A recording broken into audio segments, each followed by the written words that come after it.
안녕하세요. 꿈라디오 도윤에 오신 것을 환영합니다. 저는 버스기사 김중현입니다. 고속버스를 운전하고 있습니다. 몇 달 전에 정말 특별한 경험을 해서 사연을 보내게 되었습니다.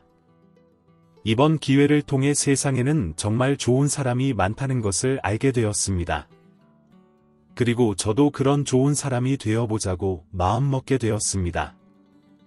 그럼 제가 어떤 일을 겪었는지 얘기해 보겠습니다.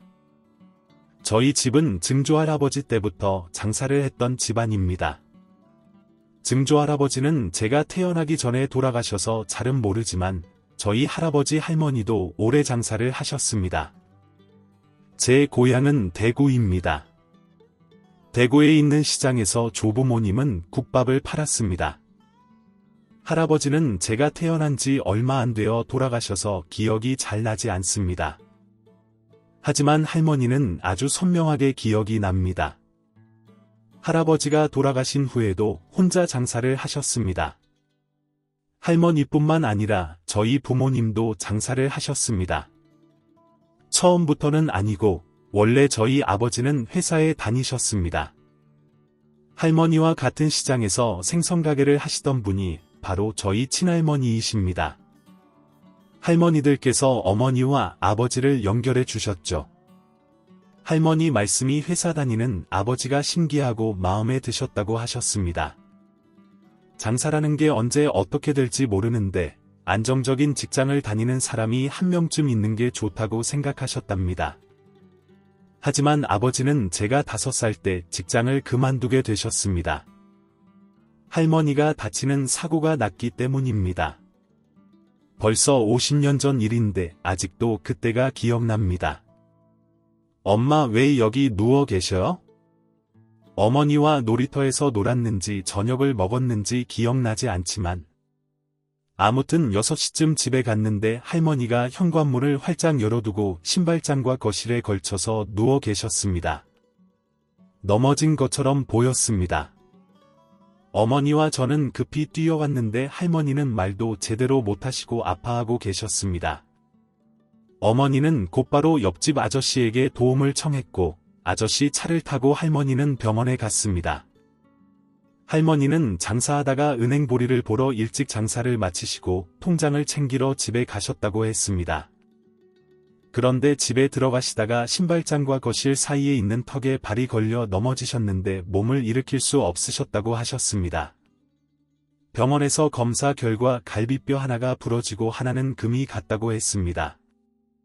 심각한 상태는 아니었지만 연세가 있으셔서 통증이 더 심하게 느껴졌을 것이고 뼈도 잘 안 붙을 것이라고 의사 선생님이 걱정하셨습니다. 그래서 그때부터 아버지는 일을 그만두시고 어머니와 함께 장사를 하게 되셨습니다. 저는 자연스럽게 할머니와 지내게 되었습니다. 아버지와 어머니는 힘들어 하셨습니다. 둘이서 하기도 힘든 일을 어떻게 이제껏 혼자 했냐면서요. 가끔 어머니가 가서 도와주시긴 했지만 대부분의 시간은 할머니 혼자 일을 하셨거든요. 그럴 때마다 할머니는 그저 웃고 마셨습니다. 할머니와 지내는 시간은 참 좋았습니다. 솔직히 재미있었어요. 할머니 따라 시장에 가면 할머니와 친하신 아저씨 아주머니, 할머니 할아버지들이 제게 다정하게 말을 걸어주셨습니다. 내가 국밥집 할머니 손주구나 하면서 사탕도 주고 젤리도 주고 과자도 주셨어요. 그래서 정말 재밌었어요. 하지만 안 좋은 점도 있었습니다. 안 좋다기보다는 조금 답답한 점이었죠. 할머니는 그렇게 갈비뼈를 다치고 무릎도 안 좋으셔서 한동안 약을 드시기도 하셨거든요. 그런데도 할머니는 계속 가게에 나가서 조금이라도 일을 도우려고 하셨어요. 그럴 때마다 저희 부모님께서 집에 좀 가 계시라고 화를 내셨죠. 엄마, 우리 이제 잘한다니까요. 안 도와줘도 되니까 얼른 들어가세요. 다리도 아프면서 여기까지는 뭐 하러 오세요? 그래도 할머니는 아랑곳하지 않으시고 입을 꾹 닫고 가게 테이블을 닫거나 배달 나갈 국밥을 머리에 이고 나가셨습니다. 그러면 저는 그 옆을 졸졸 따라다녔죠. 처음엔 그저 할머니 머리에 올라가서 꿈쩍 앉는 쟁반이 신기했습니다.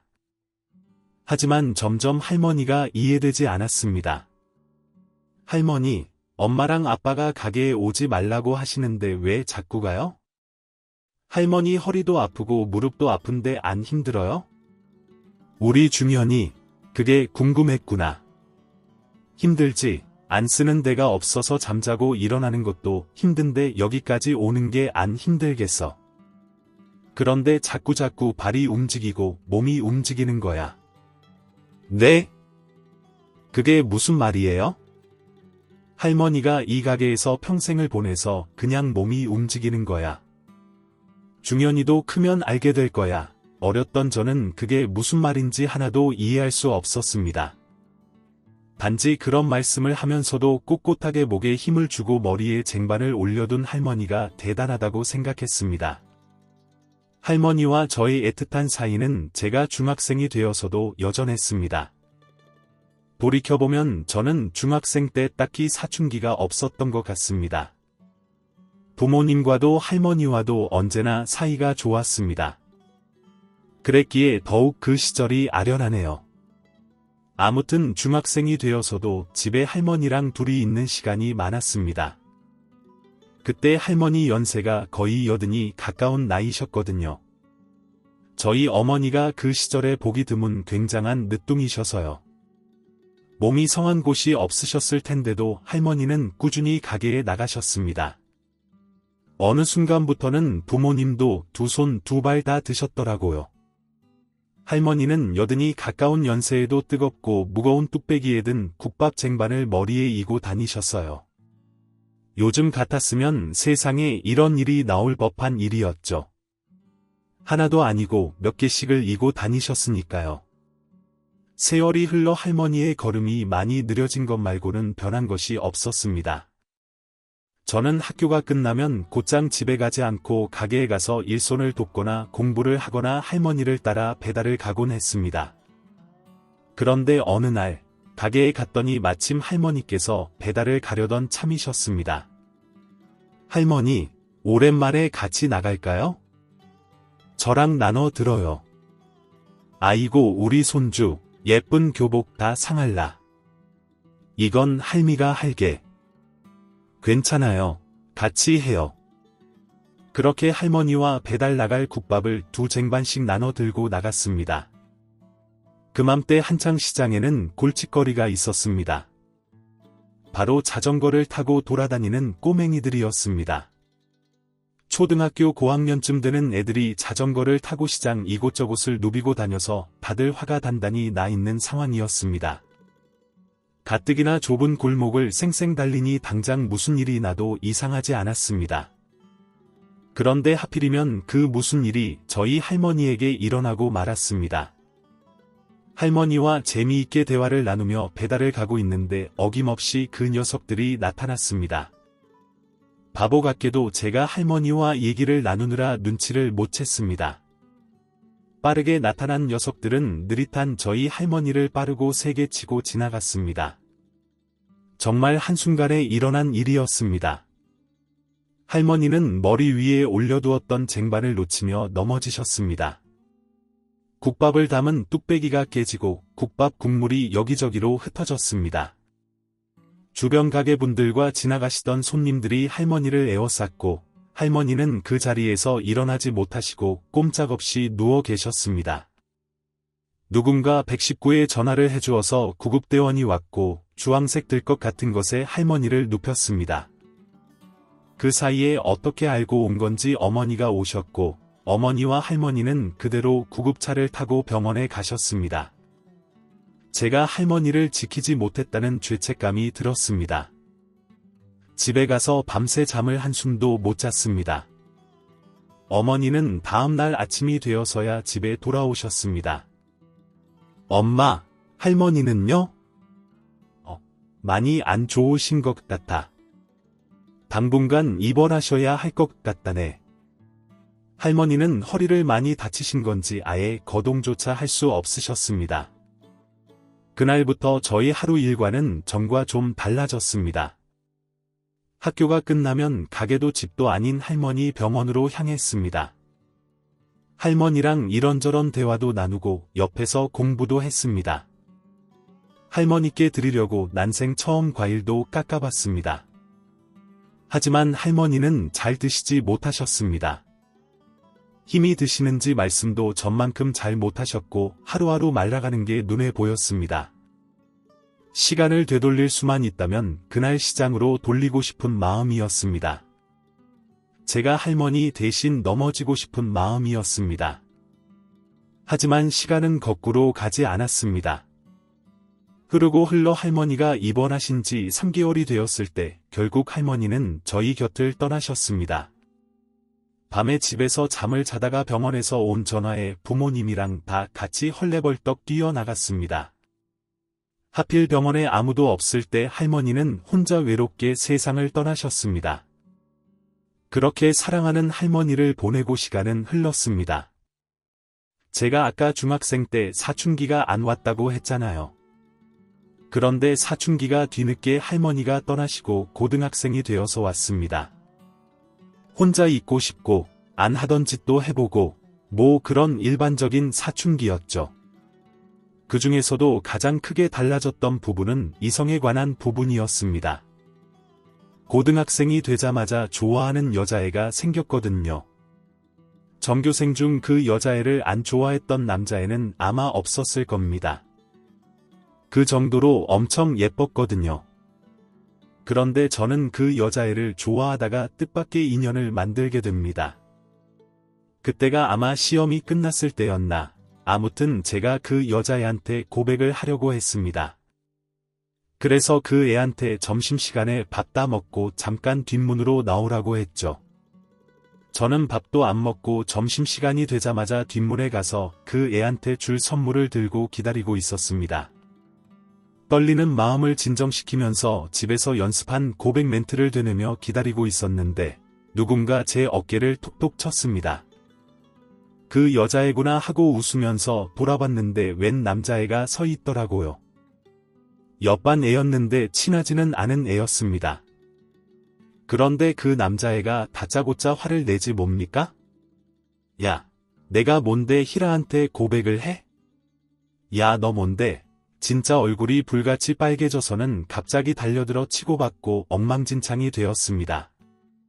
얘가 왜 이러는지 내가 뭘 잘못했는지도 모르겠는데 이 녀석이 날 때리니까 저도 같이 때린 거였죠. 한참 싸우다가 둘 다 지쳐서 흙바닥에 그냥 누워버렸습니다. 야, 너 진짜 뭐냐? 제가 헛헛거리며 말하더니 갑자기 대뜸 그 남자애가 엉엉 울더라고요. 이건 또 무슨 상황인가 싶었습니다. 야, 내가 먼저라고. 내가 중학생 때부터 희라 좋아했다고. 참 17살 다운 그때만 할 수 있는 말에 그때만 보여줄 수 있는 찌질함이었습니다. 그 일을 계기로 그 남자애랑 저는 친구가 되었습니다. 진짜 느닷없죠. 그날 엉엉 울던 그 기석이는 울겄다 울더니 저한테 미안하다고 사과를 했습니다. 제가 희라한테 점심시간에 만나자고 하는 것을 듣고 눈이 돌아버렸다고 하더라고요. 사과받고 정신 차리고 보니 썩 나쁜 애는 아닌 것 같아서 그때부터 친구가 되었습니다. 그냥 친구도 아닌 완전 단짝이 되어버렸죠. 좋아하는 게임도 비슷하고 알고 보니 기석이 부모님도 가게를 하시더라고요. 공통점이 많아서 그런가 금방 친해질 수 있었습니다. 기석이는 저한테 대뜸 화내고 주먹질을 했던 첫 모습과 다르게 굉장히 착한 애였습니다. 그땐 진짜 눈이 돌았었나 보더라고요. 상대방 배려도 잘하고 말도 친절하게 하는 친구였습니다. 저희는 맨날 붙어 다녔습니다. 같이 만화방도 가고 게임방도 가고 공부도 했죠. 그러다 기석이가 갑자기 이런 말을 했습니다. 야, 중현아, 내가 희라랑 만나라. 뭐? 그게 무슨 뚱딴지 같은 소리야? 아무래도 희라가 너 좋아하는 것 같다. 나는 깔끔하게 포기한다. 저는 희라가 저를 좋아한다고 생각을 해본 적이 없었습니다. 그리고 만약 그렇다고 해도 기석이도 저도 희라를 좋아하니까 선뜻 고백할 용기가 나지 않더라고요. 기석이를 배신하는 것 같은 기분이었습니다. 그런데 기석이가 자기는 희라를 포기하겠다고 하면서 희라가 저를 좋아하니 잘해보라고 하는 겁니다. 그래서 기석이를 믿고 다시 한번 용기를 내서 희라한테 고백을 했습니다. 그렇게 18살 때부터 희라와 저는 여자친구 남자친구가 되었습니다. 그땐 몰랐죠. 희라랑 평생을 함께하게 될 줄은요. 야, 너 내 덕분에 희라랑 사귀게 된 거다. 알겠다고. 그래서 내가 떡볶이 쏘잖아. 만약에 너네 나중에 결혼하면 진짜 크게 쏴야 한다. 당연하지. 그렇게만 된다면 내가 너한테 절을 한다. 제 걱정과 달리 기석이랑은 계속 좋은 사이를 유지했습니다. 희라랑 셋이 놀기도 하면서 친하게 지냈죠. 그러다가 고등학교 3학년 때 제가 진짜 죽을 뻔한 적이 있었는데 기석이가 제 목숨을 살려준 일이 있었습니다. 다시 그때를 생각하면 아직도 오금이 저리고 정말 아찔합니다. 때는 졸업을 앞둔 겨울이었습니다. 저는 대학교 갈 생각도 없고 졸업하면 부모님을 도우면서 살 생각이었습니다. 그래서 19살 가을 무렵부터는 학교 끝나면 곧장 나가서 가게 일을 돕고 주말에도 하루 종일 가게에서 일을 했습니다. 그때 아버지 건강이 좀 안 좋으셔서 제가 빨리 일을 배워서 가게를 맡아야 했죠. 아버지가 오토바이로 배달하시다가 사고가 나셨었거든요. 그때 두어 달 동안 다리 깁스도 하시고 스트레스 때문에 그러셨는지 당뇨랑 혈압도 안 좋으셨습니다. 아버지는 아픈 몸으로 일하시느라 고생이 많으셨고 어머니는 아프신 아버지의 공백을 채우며 2배, 3배로 일하시느라 고생을 하셨습니다. 자식이라고는 저 하나밖에 없어서 제가 잘해야겠다는 생각이 들더라고요. 그래서 그때 희라도 학교 밖에서는 거의 못 만나고 일만 했습니다. 기석이네 부모님 가게가 저희 가게에 있는 시장과 멀지 않아서 기석이는 주말에도 가끔 저희 가게 와서 국밥 먹고 가곤 했습니다. 그러다가 졸업을 앞두고 어느 정도 일이 적응되면서 마감은 제가 한다고 했거든요. 부모님은 일찍 들어가서 쉬시라고요. 조금이라도 힘든 것을 덜어드리고 싶었습니다. 그때부터 아침 일찍부터 고생하신 부모님은 손님이 어느 정도 빠지면 귀가하셨고 제가 혼자 남아 마감을 했습니다. 청소도 하고 냉장고 정리도 하고 시간 되면 다음날 필요한 식재료들도 손질해 놓고요. 손님 빠진 가게에서 혼자 라디오 틀어놓고 열심히 청소를 하고 있었습니다. 한참 일하다가 시간을 보니까 꽤 늦었더라고요. 잠깐 나가서 둘러보니 주변 가게들이 전부 다 문을 닫아서 시장이 어두컴컴한 시간이었습니다. 집에 갈까 하다가 딱히 피곤하지 않아서 테이블에 자리 잡고 앉아 마늘을 다듬기 시작했습니다. 시간이 얼마나 지났을까 저도 모르게 잠이 들고 말았습니다. 그런데 제가 진짜 냄새나 이런 거에 둔하거든요. 우유 상한 것도 모르고 그냥 맘먹고 그런 사람입니다. 아무튼 그렇게 둔한 제가 무슨 이상한 냄새가 나서 잠에서 깨어났습니다. 그런데 잠에서 막 깨서 그런 건지 뭔지 눈앞이 뿌옇더라고요. 이게 대체 뭔가 눈에 뭐가 낀 건가 왜 이렇게 뿌옇지 생각하고 있는데 냄새가 코를 찌르더라고요. 타는 냄새였습니다. 타는 냄새라는 것을 인지하고는 얼른 고개를 들어서 가게 안을 살폈습니다. 어디서 시작된 건지 모르겠는 화재로 가게 안이 온통 연기로 가득했습니다. 이거 진짜 큰일 났구나 싶어서 벌떡 일어났습니다. 그런데 그 순간 연기를 마셔서 그런 건지 머리가 핑 돌면서 어지러웠고 몸을 못 가눠서 그대로 주저앉고 말았습니다. 큰일 났다 나가야 하는데 머릿속이 멍멍해지고 눈앞이 흐려졌습니다.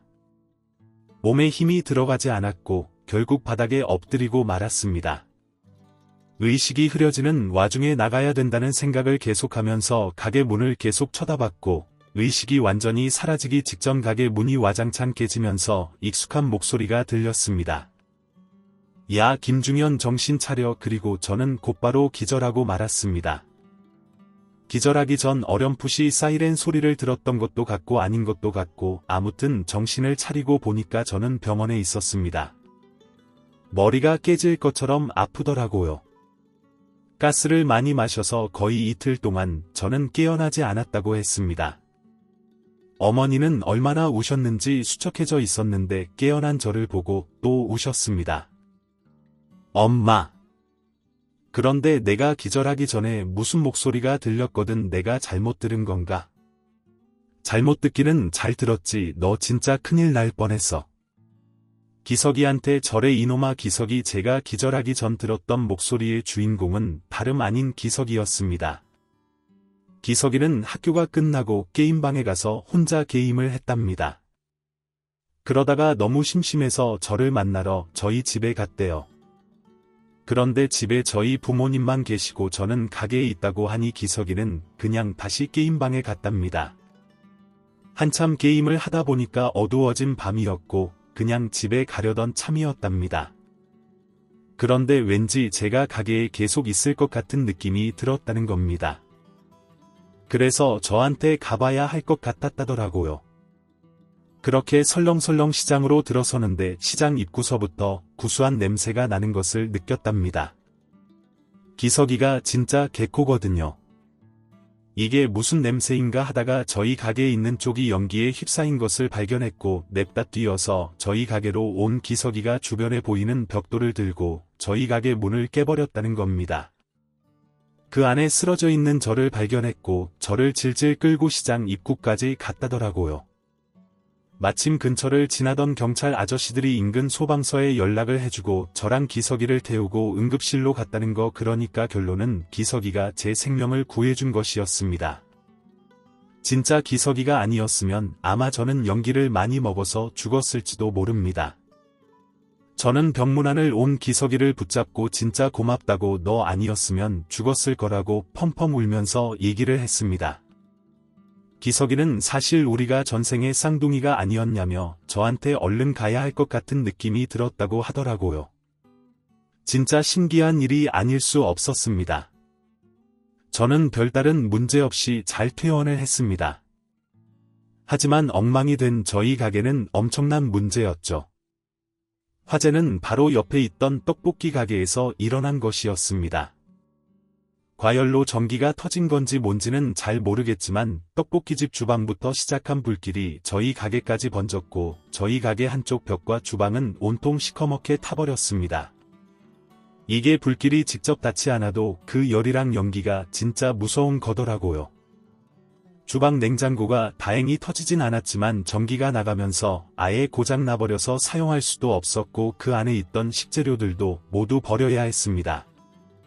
부모님들께서 알아서 잘하셨겠지만 제가 알기로는 그때는 화재보험 이런 것도 잘 안 되어 있을 때였고 원인도 제대로 찾을 수 없는 상황이었어서 그렇게 가게를 잃고 상황이 끝난 것으로 알고 있습니다. 오히려 안 물어준 게 어디냐며 덤탱이 씌우려는 거 빽빽 소리 지르며 막았다고 어머니께서 말씀하시는 것을 듣기도 했고요.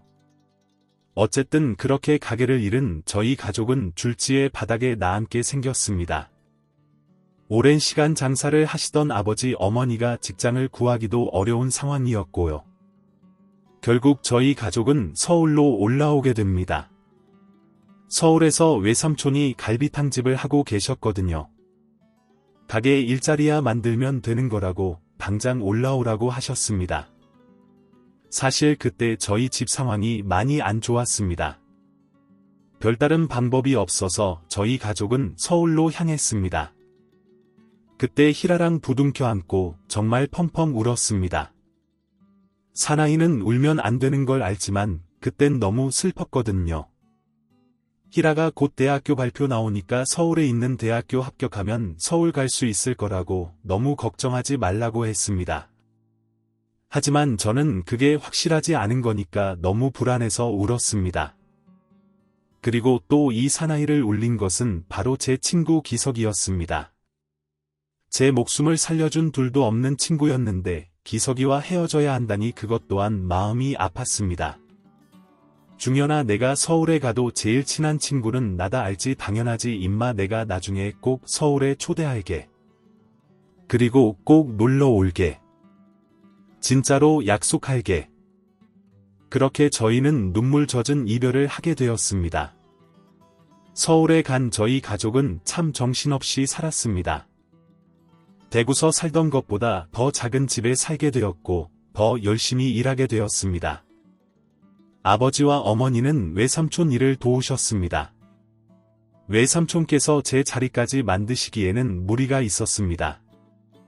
어마어마하게 큰 가게가 아니었거든요. 뭐 저야 막 20살이 되었고 할 수 있는 일이 많았기에 크게 상관없었습니다. 성인인데 제 살 길은 제가 찾아야죠. 일자리를 알아보던 차에 희라가 서울에 있는 대학교에 붙었다는 연락을 받았고 희라가 서울에 온다는 사실은 제 일상에 활력 일할 수 있는 원동력이 되었습니다. 외삼촌 친구분의 회사 일을 도우면서 운전면허증을 따게 되었습니다. 직장 선배, 사장님, 거래처 사장님 등등 분들의 운전기사 역할을 하다 보니 제가 운전에 소질이 있다는 것을 알게 되었고 운전이 꽤나 재밌다는 것도 알게 되었습니다. 그냥 딱 그 정도만 생각하면서 회사 일을 꾸준히 했었죠. 감사하게도 고등학교 졸업생인 저를 알려주고 일할 수 있게 해주셔서 커피 타는 일을 하더라도 열심히 했습니다. 돈 많이 벌어서 희라랑 결혼하고 싶은 마음을 꼭 품고서요. 그리고 그 꿈은 진짜 이루어지게 됩니다. 희라가 전문대를 졸업하고 직장 들어가서 4년 정도 일하고서 저희는 결혼을 했습니다. 착한 희라는 제가 일하는 거 군대 다녀오는 것까지 모두 기다려줬었습니다. 희라한테 충성을 다하겠다는 마음으로 프로포즈를 했고 그렇게 저희는 26살의 나이에 식을 올리게 되었죠. 희라 부모님께서는 대구에 계셔서 사실 식당 위치 고민이 많이 되었습니다. 서울에서 한 번 대구에서 한 번 이렇게 2번 해야 되는 거 아니냐는 말까지 나왔었죠. 그런데 그럴 돈도 없고 그만큼 하객이 많은 것도 아니었습니다. 그래서 결국 식장은 서울로 잡고 대구분들은 버스를 대절해서 모시고 오기로 했죠. 저희 고등학교 동창생들도 많이 왔습니다. 저희는 당연하게도 기석이한테 청첩장을 보냈습니다. 그런데 결혼식 날 기석이는 나타나지 않았습니다. 대신 다른 친구가 기석이의 안부를 전했습니다. 기석이 요즘 많이 바쁜 것 같더라고 못 와서 미안하다면서 축의금 전해주라고 하더라. 축하한다는 말도 고마웠지만 솔직히 아쉬운 마음이 컸습니다. 전화라도 해주지 하는 마음도 있었고요. 그런데 사는 곳도 멀고 하니 마음이 멀어졌을 수도 있잖아요. 사회생활하면서 더 많은 사람들을 만나고 많은 일을 겪을 테니까요. 그냥 여기까지가 우리의 인연인가 보다 생각했습니다. 희라와 저는 결혼 후 아들과 딸을 낳았습니다. 더할 나위 없이 행복했습니다. 그리고 더불어 많은 책임감을 느끼게 되었습니다. 결혼 후 줄곧 외삼촌의 지인분 회사에 다니던 저는 결혼 후에 회사 사장님에게 운전기사 자리를 소개받았고 더 나은 조건의 중소기업 이사님의 운전기사 일을 하게 되었습니다. 몇 년 그렇게 일하다가 제가 모시던 이사님의 회사가 많이 안 좋은 상황에 처하게 되었고 저는 처자식을 위해 안정적인 일자리를 찾던 중 버스기사 일을 시작하게 되었습니다. 버스기사 일은 생각보다 훨씬 더 재미있었습니다. 매번 오직 한 명의 운전기사로서 운전을 하던 제가 하루에 수백 명을 위해 운전을 한다니 사명감이 생기고 더 재밌더라고요.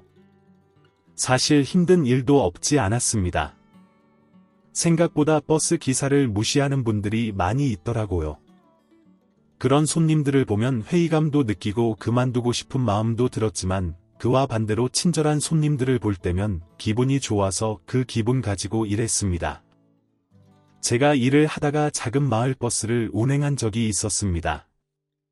그때 제가 일했던 동네가 어르신들이 굉장히 많은 곳이었어요. 시장부터 아파트 단지, 주택가를 도는데 손님들 중 대부분이 나이가 지긋하신 분들이셨죠. 그런 분들 볼 때마다 부모님 생각도 나고 생각만 해도 가슴이 저리는 할머니가 많이 떠올랐습니다. 제게 할머니는 제가 중학생 때 돌아가시기 전 그 모습으로 생생하게 저한테 남아 있었거든요. 주름지고 얇은 피부 힘이 없지만 언제나 저를 쓰다듬어 주시던 손뿌리가 휘었던 파마머리 여름이고 겨울이고 신으시던 흰색 신발 네이 겉에 두르고 계시던 허리복대, 자주 입으시던 보라색 꽃무늬 긴 팔티까지 그 모습이 나이가 든 후에도 아주 선명하게 머릿속에 맴돌았습니다. 마을버스를 운행하며 어르신들을 만날 때마다 할머니의 모습이 스쳤습니다. 할머니가 그리운 마음에 그런 어르신들을 볼 때면 더욱 친절하게 모시려고 노력했습니다.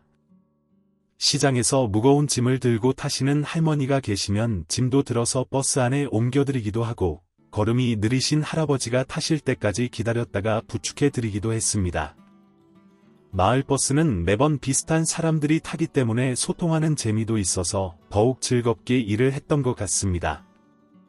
그러다가 시내버스도 운행을 하고 그렇게 서울버스기사로 몇 년을 보냈습니다.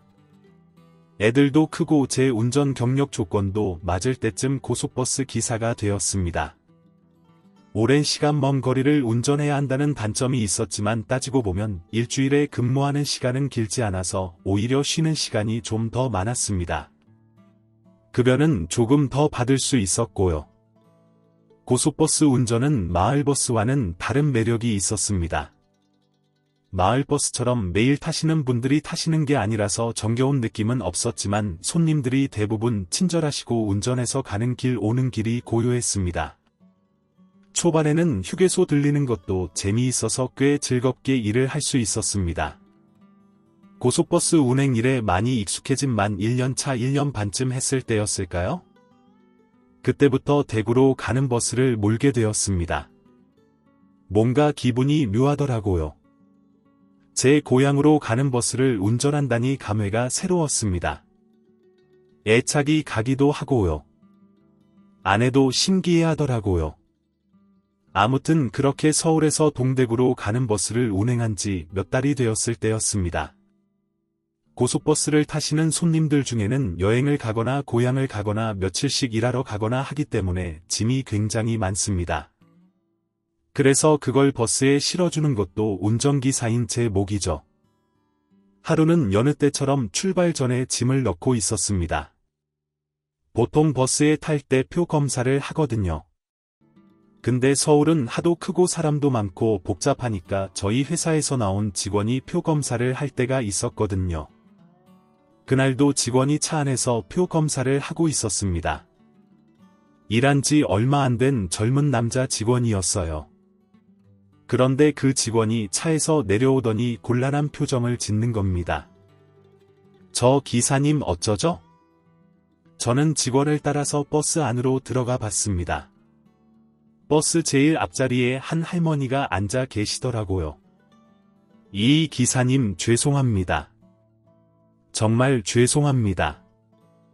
내가 지금 가진 돈이 없어서 내가 데리고 가면 줄게요. 정말 약속하겠습니다. 버스비가 너무 비싸서 밥도 못 먹고 급히 탔는데 미안합니다. 대구 가면 꼭 드릴게요. 할머니께서 떨리는 목소리로 계속 미안하다고 하시더라고요.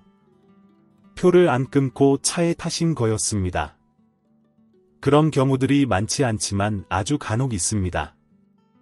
하지만 그럴 때마다 회사 직원이 안 된다고 제지하거나 그 자리에서 돈을 받죠. 그런데 그 할머니께서는 사정이 정말 안 돼 보이더라고요. 정말 돈도 없으신 것 같았고요. 그리고 무엇보다 제 마음을 움직인 것은 할머니 머리 위에 올려져 있던 수건이었습니다. 저희 할머니를 많이 봐서 압니다. 머리 위에 무언가를 올리기 전에 꼭 수건을 올리셨죠? 할머니 옆자리를 보니 커다란 보따리 같은 것이 있었습니다.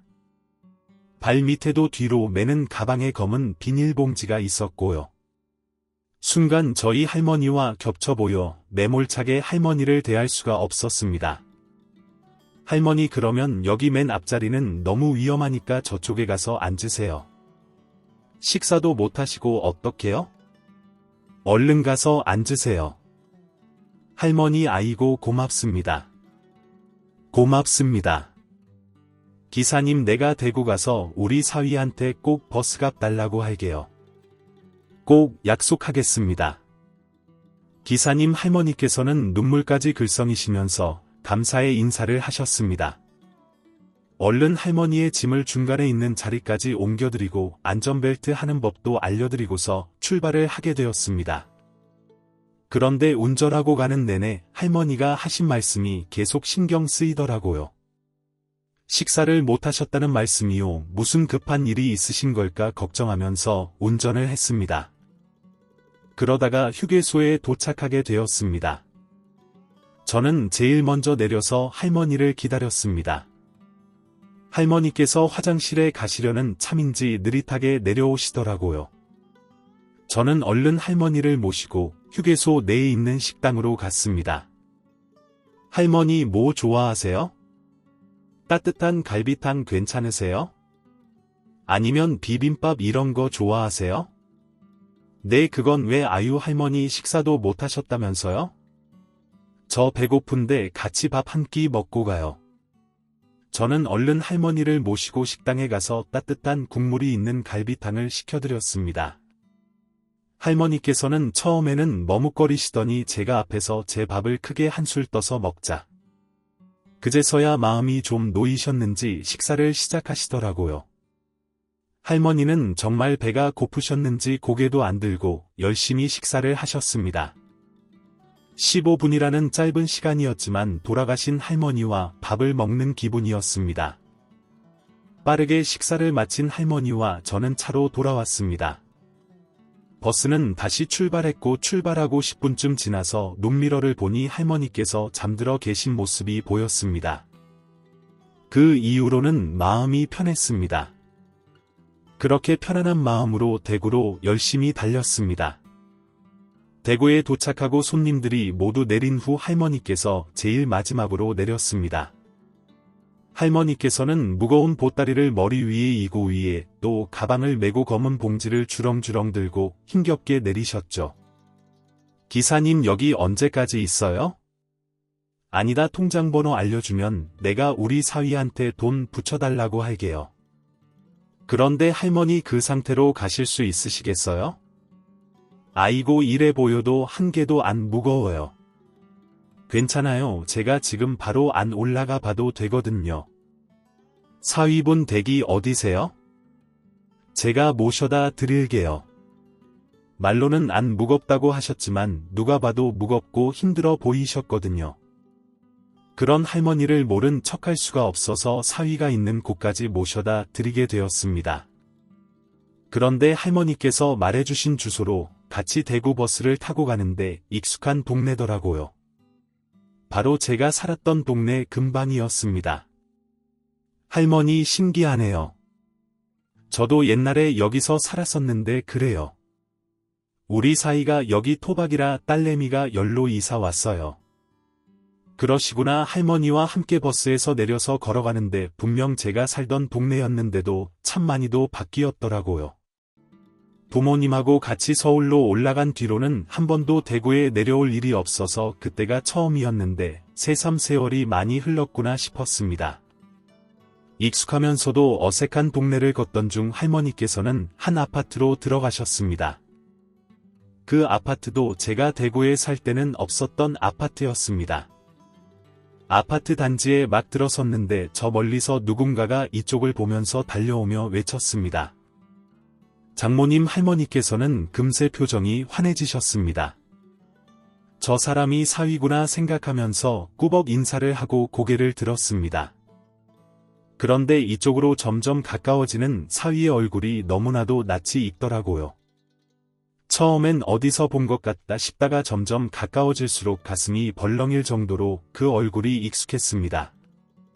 사위가 할머니 앞에 딱 서서 웃는 순간 그 사위의 어린 시절 얼굴이 번뜩 떠올랐습니다. 야, 너 기석이냐? 제가 외치자 사위가 눈을 커다랗게 뜨고 저를 쳐다봤고 곧 소스라치기에 놀라면서 소리쳤습니다.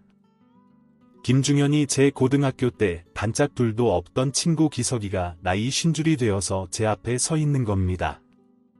어떻게 변한 구석이 하나도 없는지 개구진 얼굴도 볼에 있는 점도 까무잡잡한 피부도 모두 그대로였습니다. 할머니께서는 당최 이게 무슨 상황이냐는 듯 어리둥절한 표정을 지으셨고 저는 얼떨결에 기석이 집까지 들어가게 되었습니다. 그리고 지난 30년간 기석이가 어떻게 살았는지도 듣게 되었습니다. 제가 없는 대구에서 기석이는 대학교를 다녔습니다. 그놈 원래 글 쓰는 솜씨가 좋았거든요. 그쪽으로 대학을 간다고 하긴 했는데 합격했다는 소식은 못 들었습니다.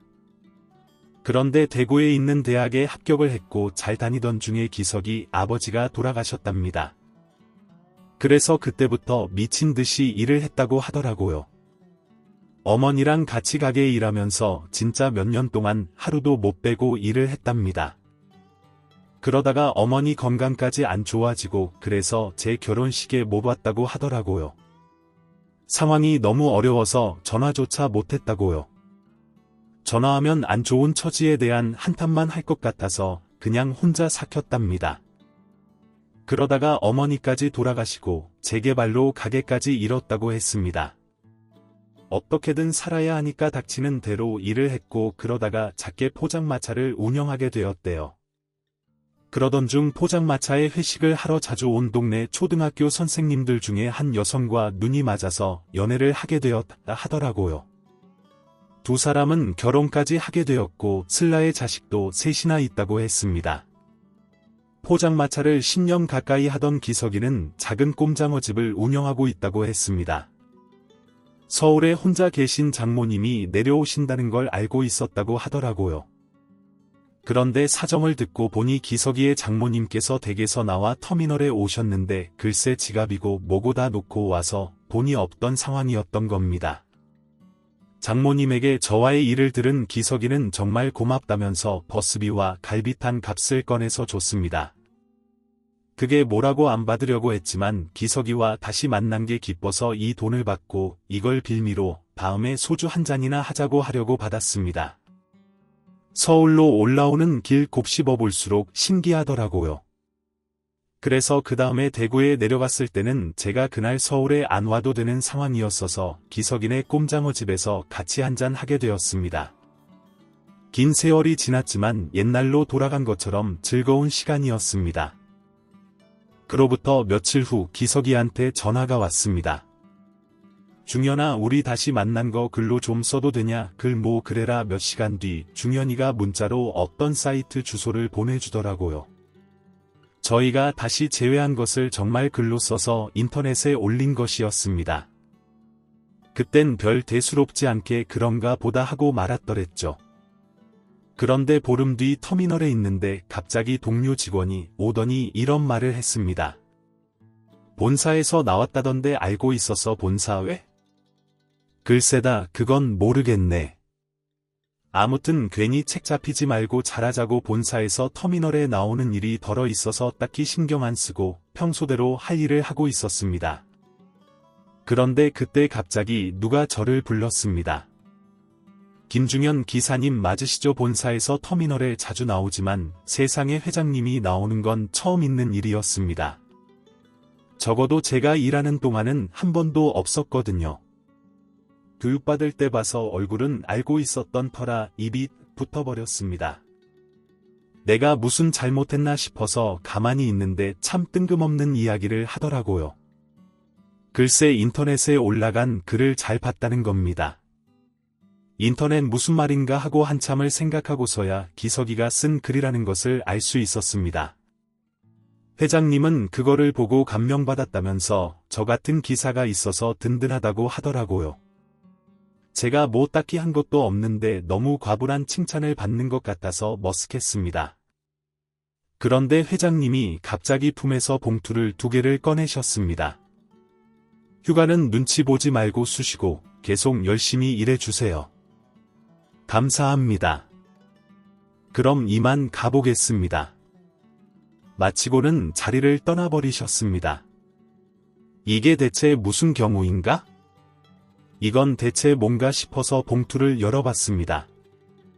그러니까 한 봉투에는 백화점 상품권이 들어있었고 또 하나의 봉투에는 제주도 여행권이 들어있는 겁니다. 제가 뭐 한 게 있다고 이런 걸 받나 싶어서 정말 받아도 되는 건지 한참을 고민했습니다. 기석이한테 전화해서 말하니까 잘 됐다고 잘 다녀오라고 하더라고요. 그런데요, 여행권이 한 명뿐이 아니라 5명이 갈 수 있는 거였습니다. 그러니까 회장님 뜻은 저와 제 아내 그리고 기석이와 재수씨, 기석이의 장모님까지 같이 다녀오라는 것이었죠. 이걸 어떻게 해야 할까 상담하려고 기석이한테 전화한 건데 기석이가 이런 말을 하더라고요. 나 제주도 한 번도 안 가봤는데 그래서 가야겠다 싶더군요. 얼마나 바빴으면 제주도 한 번을 못 가봤겠어요. 저도 모 신혼여행 때 한 번 다녀온 게 전부지만 어쨌든요. 그래서 저희 5사람은 날 좋은 봄날에 비행기 예매하고 같이 2박 3일 동안 제주도 여행을 다녀왔습니다. 그게 벌써 작년이 되었네요. 저와 기석이네는 여전히 좋은 버드로 지내고 있습니다. 30년 만에 만났지만 그간의 공백이 하나도 안 느껴지게 잘 지내고 있어요. 기석이는 여전히 멋지고 좋은 친구입니다. 기석이와 만나면 고등학교 시절로 돌아가는 기분이 들거든요. 당연한 일을 했을 뿐인데 덕분에 기석이도 다시 만나고 보너스도 받고 여행도 다녀와서 작년 한 해가 참 뜻깊었습니다. 앞으로도 이런 마음으로 손님들 모시면서 열심히 달리는 버스 기사가 되도록 하겠습니다. 감사합니다. 지금까지 사연 들어주셔서 감사합니다. 사연이 재미있으셨다면 구독과 좋아요를 눌러주세요. 감사합니다. 안녕히 계세요.